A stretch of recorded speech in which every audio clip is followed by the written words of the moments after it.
Andrew Tate, welcome back to Piers Morgan Uncensored. Your take on this, I think, is quite interesting because you've been a victim of being moved from social media platforms for your opinions. Elon Musk has dedicated himself, he says, to restoring free speech. Do you think that's going to include you, for example? I don't think it matters if it includes me or not. I think what's important is that free speech is the #1 weapon against absolute tyranny.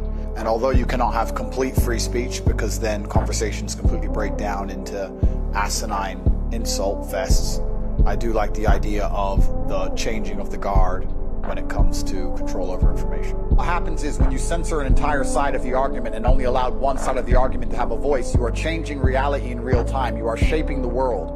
The only reason that scam continued as long as it did, and the only reason people didn't get to see their own parents get buried, and the only reason people sat and missed cancer appointments because they were scared of the common cold was because they were censoring anybody who said anything contrary to the purported version of events that the mainstream media decided they want the entire world to swallow. I've read enough history books to know that the people who do the censoring are never the good guys. And they've been censoring a lot of arguments for a very long time in the name of good. They are weaponizing virtue, and it's always in the name of tyranny. Anybody who is out here trying to silence an entire side of an argument on any subject, whether it's 19, immigration, anything else, they are the evil people who are out for absolute mind control of the populace. Well, I certainly agree. I certainly agree. And that's the key to life. When you reach that level of adolescence in your mindset where you can't handle any point of view that is contrary to your own, then you're truly a broken person. And that's what the internet is purporting. It's very interesting you said about Twitter being tribal.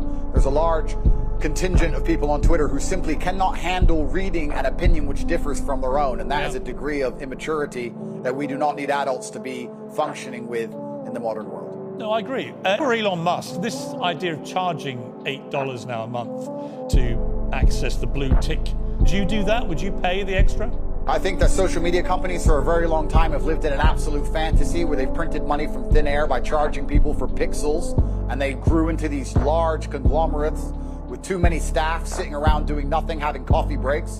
And Elon Musk is a businessman. He's walked into the office and he's firing a bunch of people who are messing around doing nothing, and he wants his business to make money, as it absolutely should. And how he decides that happens is his prerogative. I don't see why we should sit and accept that a website needs 200,000 people sitting around discussing in long meetings, sitting on beanbags about policy of human rights of some garbage, when he's come along and said, no, I'm a businessman. We're going to charge for our service. We're going to reduce the number of staff. We're going to be a functional, coherent company, as they should be. And it's his prerogative to do it, as he's bought the company. I think he can do whatever he wants. I remember the appalling censorship of the New York Post exclusive about Hunter Biden, the son of the president, about his laptop.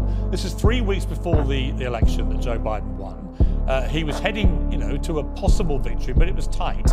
And that story, they reckon, could have tipped it either way. But it was completely suppressed and censored, starting with Twitter, then Facebook, then others. Twitter literally locked out the New York Post account for 2 weeks for breaking a completely true story. And I thought that was shameful. It's worse than shameful. When you control information, you control the real world. They affect the real world in real time. They are genuinely affecting the reality people live in. They are not just a company. They're not just a social media platform. It affects absolutely every single person on the planet when it changes who is elected. I don't want to comment specifically on Hunter Biden or the laptop. I would never kill myself. But I don't think it's fair that they would hide certain key information that close to an election. And the fact that they've done that was done specifically to affect the world that we all live in. We all have to suffer the consequences of those things. So to sit and say that these companies can just do whatever they want, they're private, etc. No, free speech is beyond important for democracy. It's important for the reality that we exist under. Andrew Tate, thank you for joining me. I appreciate it.